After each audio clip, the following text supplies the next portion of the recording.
raptor. And Mr. E is holding the animal of the day. Yeah, so this is our red-shouldered hawk, like affectionately known as Linny, after her scientific name, Buteo lineatus, or lineatus, depending who you talk to. But the scientific name from Carl Linnaeus, who created that nomenclature of naming animals in this fancy way so scientists know who you're talking about. Because if you say red-shouldered hawk, you might not know what bird you're talking about. But if you say Buteo lineatus, you know automatically. It's right in your brain. How's our voice level out there? Can y'all hear us out there in the world? You gotta speak up. Okay. All right. So remember to ask questions, say hello, tell us where you are, all kinds of good stuff so that we can interact with you and Linny here. So Linny is red-shouldered, as Mr. E says. Hello, Abby's watching. Yeah. Hi, Abby. Linny, Abby's watching you, so be a star performer. Yeah. So Linny may look like she's not real right now. She's sitting very quietly on the glove, but she was a little bit mouthy earlier. She's talking a little bit to us, and they have a really interesting call that you might have heard before. They have kind of this kira, kira call that kind of sounds a little bit like a crow, and a lot of blue jays will actually mimic their call. And so you'll hear them in the forest and the woodland. This is a woodland hawk. Yeah, it's pretty vocal hawk too, as far as repetitive. Like they'll hear over and over. If you ever feel like, what is that animal? You probably have a red-shouldered hawk hanging out. And they are really, really talkative, especially around breeding season when they're figuring out their territories for the males and the females, who will use the same area to build their nest and maintain that nest for years and years. I think that we looked up some stats, and there was one female they found that laid eggs in the same nest for 16 years. What? 16 years, so that's amazing. 16 years. Wow, I haven't lived in a house that long myself. Hi, Mom and Pops. Hi. Pam Keener's tuning in. Elise, Elise all of our co-workers are watching us. That's kind of crazy. Yeah, hi guys. Thanks for watching. You're going to ask some good questions, right? Yeah. All right, so she is a bird of prey. Not this kind of prey. Yeah, she doesn't go to church every Sunday. No. She is a raptor. And raptor comes from the Latin rapere, which means to seize. Grab and seize. So you got to remember that she is a bird of prey, which means she's a hunting bird, but not all hunting birds are raptors. Right? Yeah, and raptors have those three characteristics that make them a raptor. So they have Let's ask them. three characteristics that defined by their morphology, or the way that their body looks, that let us know that they are raptors. So if you can think of those three things, type them in. Those three things are really important for them for capturing their prey, bird of prey, right? So think about what you would need to capture prey for those three things.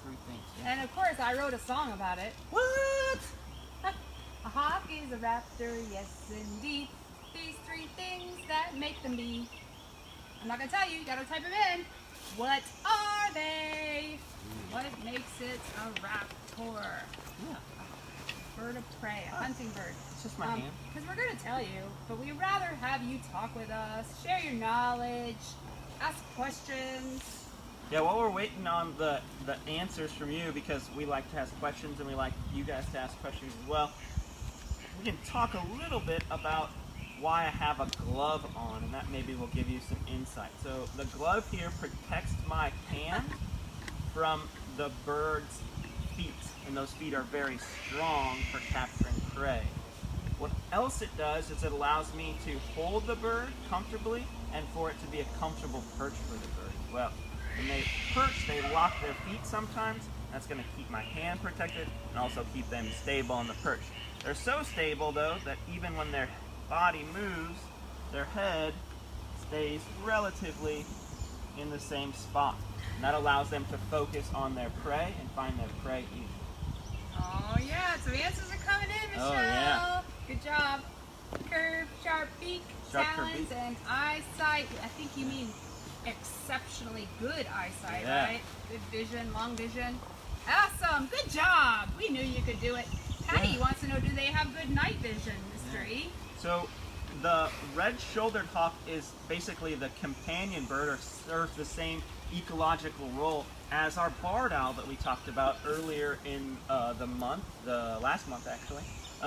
And barred owls basically are the riparian zone equivalent of a red-shouldered hawk. So they're going to be out at nighttime, and these guys are going to be sleeping. So their night vision is not very well. Small eyes that are really good at focusing long distance, and they have binocular vision, and so they can zoom in on things and see what their prey is going to be from far away.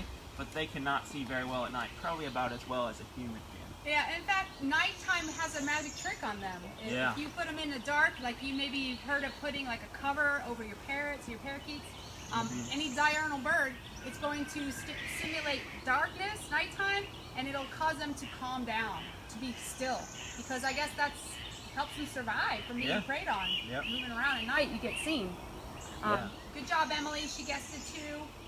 Aspen wants to know a good question, Mystery, about the leather straps on her ankles. Okay, so all birds of prey that we work with at Oatland, if they're going to be a glove-trained bird, if they're going to be used in programs, have what are called anklets on them. Those anklets are a little cuff that go around their ankle to control the bird while you have it on the glove. Attached to those anklets are a strap. The strap is called a jest. I think I have an extra one in my pocket that I grabbed. Maybe not. Yeah, here we go. Miss Michelle can show that to you guys. And so that strap basically is what we attach a swivel to. And then the swivel allows the leash and anklet to not get twisted with the jest around their leg. So it's very good for controlling them. Also allows them, if they do what's called baiting, to not get twisted up. They can fly around the glove, land back on the glove. Also allows for a flighted bird in a flight program to fly from glove to glove. The jesses are grabbed, and then she's controlled that way. She got a little nervous, my hand coming up to her fast. Do a little demonstration of that flight for you. She'll fly and land back in the glove. I'm going to tuck my hand back down low so she doesn't get freaked out by that. And then she grabs onto those jesses, hooks back in and under control. So falconry is all about using durable materials to control a bird. So we use leather and then also these nylon cords as well. So Aspen wants to know too, does she mind the straps? I mean, she doesn't mind them too much. Some birds of prey that we use for programming and other birds of prey that I've met like to tear off their jesses. So they'll actually use their beak and tear them off. She doesn't mind them that much. She just kind of walks around with them and flies around with them on. Sorry, the red tail is stealing the show in the background. Maybe we'll star her a little bit. So, Finn, you cannot have these as pets. They're protected by the Migratory Bird Treaty Act. Any native bird to Georgia is protected, including their feathers. Yeah. So when you find a feather, you gotta just leave it in the forest and let an animal or insects eat it. Because if I had this feather, there's no way to tell how I got this. And I could have taken the whole bird, plucked it, and sold them. So they protect the bird by protecting every single part of them, especially the bird. Now, Oatland has permits to have these animals. We wouldn't be able to have them without the permits. And so we have to treat them the way that the DNR sees fit. And so they come and inspect us. I don't know if you guys knew that. We have inspections here.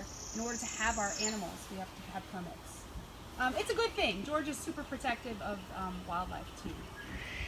If you do want to build a relationship with a hawk, you can get into falconry. Falconry is a sport that uses hawks, especially in Georgia, we use native hawks, to capture prey, use them for hunting. You can't just keep them as a pet. You can't not utilize them for hunting. That's part of the reason for having them. But this includes a very, very, very long process that requires a sponsor, a known falconer that's licensed to sponsor you. Then a very long test that you have to study for very hard, and then after that an apprenticeship that lasts at least a year with you hunting with a bird, and then you can move into a general falconer, and you have to be that for 5 years, and then a general falconer can move to a master falconer, and a master falconer can then have most of the birds of prey that you see in the United States as well. Hi, Billy. So, do you know what a hawk's favorite sport is? Lacrosse. Hockey. Oh, sorry, this is really bad. That was a good one. Okay, Ellie.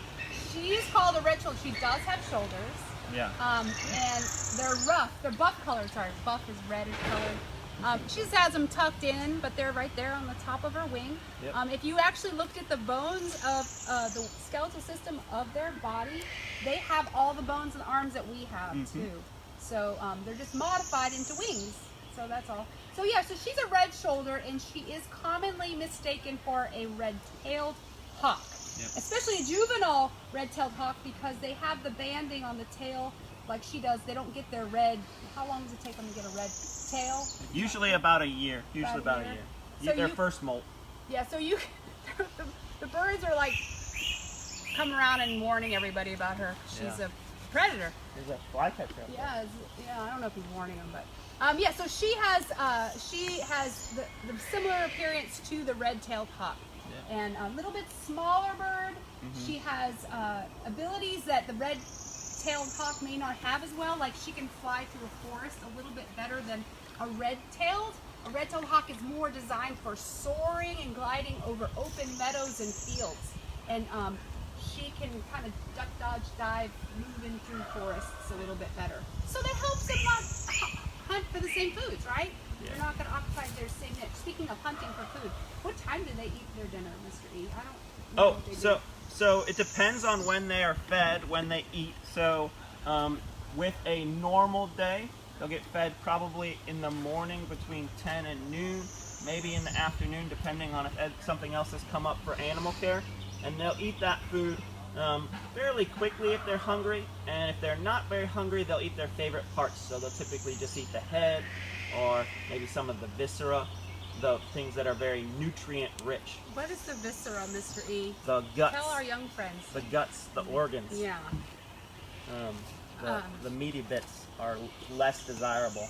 All right. So she is full grown. She Sally, is. good question. She is full grown. Yep, Audrey. She likes enrichment. Well, not kind of enrichment. So enrichment for birds of prey is like basically all having to do with finding food, and so the animal care may place the food in different locations. They might hide it inside of things, so they have to grab after it. But enrichment for many animals that are hunters are very, very, very dependent on the food that they're eating. Melissa, where do you live? You said you have a red-shouldered hawk in your neighborhood. Just curious. They usually like to be around water, so if you have a pond or a lake or something, then yeah, I mean, I believe you have them in your neighborhood. I've seen them out by Whole Foods. I've seen a pair doing their mating ritual dance. Pretty fancy. I saw right downtown, right in the middle of town. Elise That's about wants molting, us right? to describe what molting means. Molt? Molting. Molt. M-O-L-T. Molt. And she's actually going through a molt right now. She's losing some of her primary feathers. That molt process is as they go through the year, they might beat up their feathers either with contact with bushes, or if while they're hunting, maybe a prey item actually grabbed a feather and broke it. So they want to get rid of those old feathers and get new feathers, and so they molt to replace their feathers. On the marsh. Yep. Yep. You do. You probably do, Melissa. Yeah, what's really interesting about red-shouldered hawk populations, they've actually decreased since North American areas through the East Coast have been logged, and so they like woodland forests. As we log throughout the eastern half of the United States, their numbers went down, and red-shoulder numbers, It's a molt. red-tailed hawks went up. So red-shoulders went low, red-tail went up. That was a crow. She might have got scared by a crow calling. All right. She gets a little afraid. We'll take her back into her enclosure. Dawn wants to know, do they go after backyard animals? Dogs, chickens for sure. Maybe a little dog, little dog, maybe. If there's a human around, no. Not this one. Not if there's a human around. Hawks will, not this one though. I don't know. I mean, but I would maybe just a say chicken. that if you're around, they're not going to come around. Yeah. They'll eat bugs before they'll eat, Yeah. a farm animal. Yeah, so common diet items, insects, crayfish. They're going to eat fish sometimes too. They'll eat small mammals, very small mammals, moles and mice, moles, mice, moles. Moles, mice, moles. That's hard to say. They'll eat lots of other types of amphibians as well, and they're going to eat quite a few, not a lot of large snakes, but quite a few small snakes. Yeah. Greg, your dad wants to know, how fast can she fly? Oh, so I think it's your dad. double G, Double G. triple G, 3G, Greg. 3G network. Yeah. He, so his question is interesting because, like dives are different than sustained flight. So if they're migrating, they can fly between 18 to 30 miles per hour, maybe up to 35 if they're got a good tailwind pushing them. So they do fly long sustained migrations, and they'll fly along the coast or along rivers. And then in dives, which they typically don't do for food, but they can dive up to 100 miles per hour. So our red tailhawk next door can go up to 120, and our peregrine falcons can go 150, 175. So if their body is built like a plane, really super aerodynamic, or maybe planes are built like their body, probably a better way to say it. Or fighter jets. Fighter jets. Yeah. Fighter jets. So it depends on how their body is shaped. Yeah. Hi, Dr. Mailer. Aliana wants to know, are they solitary? Unless they're raising young, yes. Yeah, breeding season, these birds come together and they do their thing, hang out with each other, but then they're on their own. Once they'll raise the young for a while, Yeah. but then they'll eat for the rest of the year, hunt and gather by themselves. Yeah, and typically for the first 3 weeks of a nestling's life, the mom's going to stick on the nest and feed her young with food provided by the male. Mm-hmm. Then after that point, both male and female feel comfortable leaving the nest, and they'll actually hunt together and grab up food to feed their young as they're getting bigger and hungrier. Yeah, and so Emily, the nests that you would find, do you have a distance or? I don't know about a measurement? circumference that is like readily available. So like as big as you can hold your arms in a circle, maybe is a good kind of like that around. Yeah, Like that's that. probably pretty big. Maybe a little bit bigger. Yeah. Their nests are often in the crotch of a tree, in the V of a tree, and their nests are very interesting because they nest later than a lot of other birds of prey because they want the foliage to establish above them, the trees to leaf out to give them some camouflage, because they get predated by larger birds of prey, and even owls. Great horned owls eat their young a lot. Yeah. So we're right next to the farm, Georgia Farm, so you might be hearing the roosters singing, crowing over there. Yeah. And also the red-tailed hawk has been sighted a few times. We'll let you know about that. So Mr. E has talked earlier about the glove. Yeah. Can you feel her through the glove? If she binds, if she grabs down, if she squeezes, you can definitely feel. It's not painful. Maybe for a larger bird it would be painful, but you can't really feel it when she's just sitting because she just normally perches. And she could definitely pierce your skin, so you Yeah. have to open it. Yeah, for her especially, not as big of grip strength, but some of our larger birds of prey, they can put their fingers or their talons straight through your fingers, straight through your hand, into your bone. They're very, very strong. Yeah. John, does she only like certain people? She doesn't really like anyone. Yeah. No, If you're away from her, she doesn't mind you. But Yeah. when you try to get her on the glove, she gets a little ornery. Yeah, so for whatever reason, Lenny has an incomplete history, basically. We don't know a lot about her. We think that she was an imprinted bird, which means someone tried to raise her when she was young. And because of this imprint, she came to us as an adult, basically able to be around humans and not be freaked out and fly away. Humans could approach her. But she had a really interesting aversion to hands, so she doesn't like hands. She's okay with the glove, but if I start moving my hand around close to her, she gets upset by that. So I usually like to talk with my hands, so I have to remember to grab my elbow with this bird. Yeah. Do you know Patty Robinson? Yes, I do know Patty Robinson. Hi, Patty. So nice of you to tune in. So, when you hold a raptor on the glove, the feet are their number one thing you really have to be aware of. If they are footy and grabby, that's usually what they're going to do. The eagle will go after you with the beak, but usually that's not their mindset to go after with the beak. It's the feet. Yeah. The feet's there like, I'm strong with my feet and I'll hurt you. Yeah, seize and grab.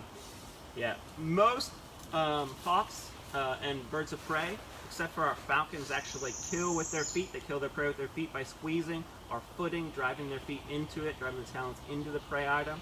Our falcons have a special projection on their beak called a toemeal tooth, and they'll use that to kill their prey by breaking the neck or sometimes taking the full head off. Yeah, they're super adapted. Amelia, why does she puff up her chest sometimes?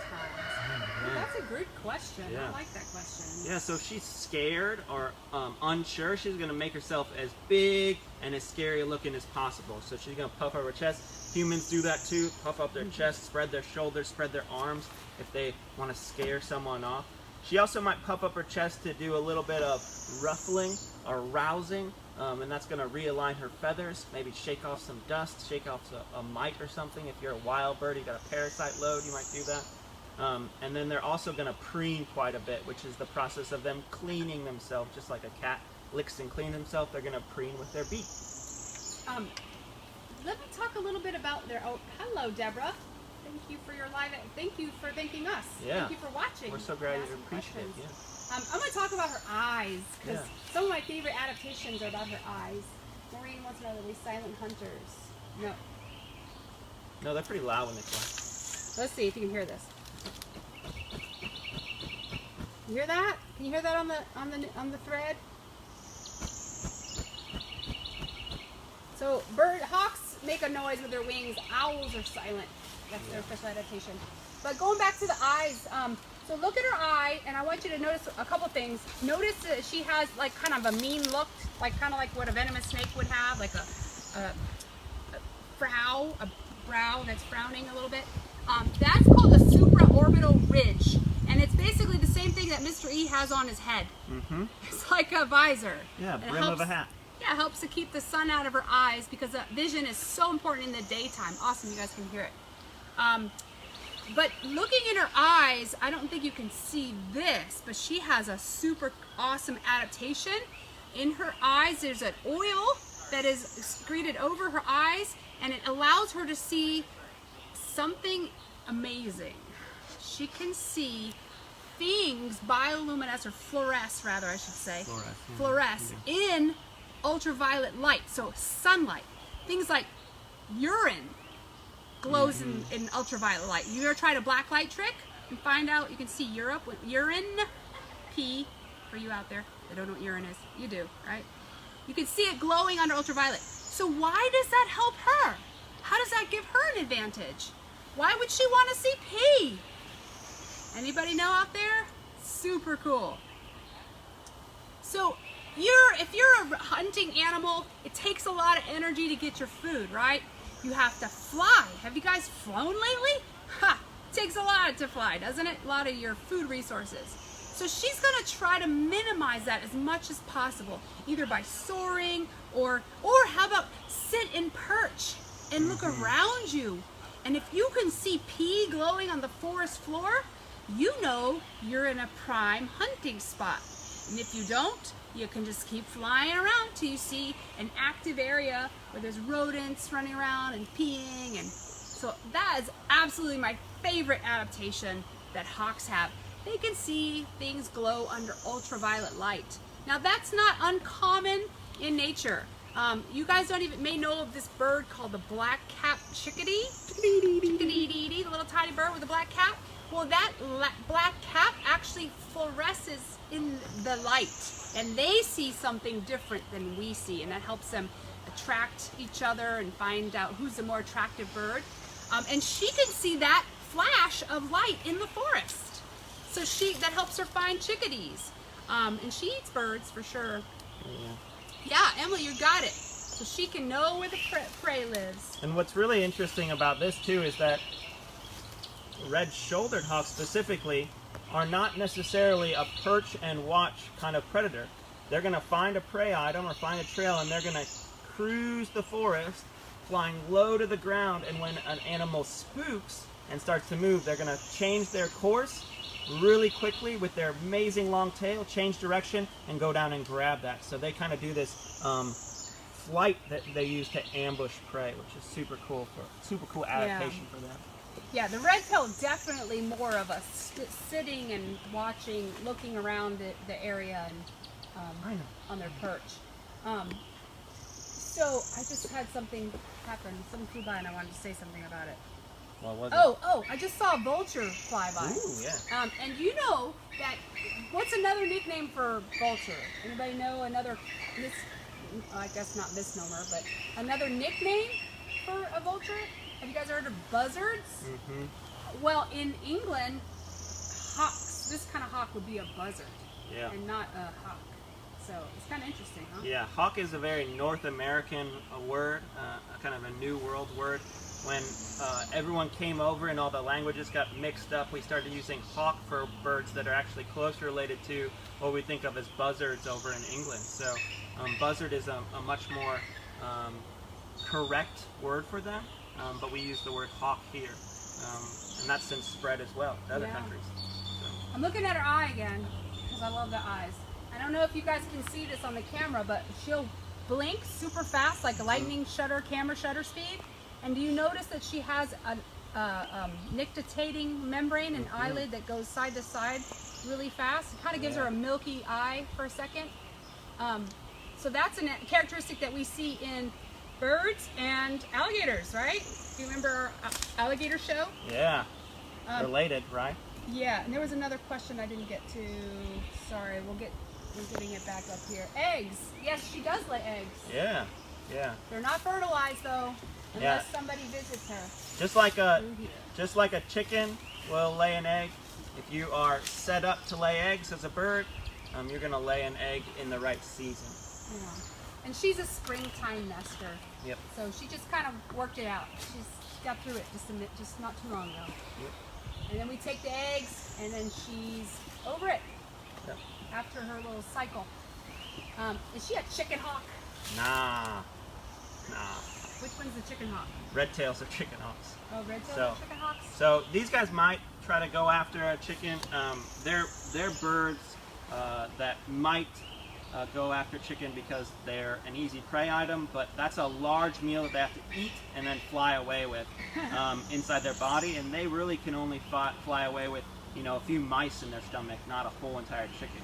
So it'd be kind of a waste. Typically, when your chicken is killed, it's a red tail that kills it. Yeah. All right. So good segue. We're gonna move a little bit over here and see our Artemis, our red-tailed hawk. I'm gonna stand on this side for a second. This side.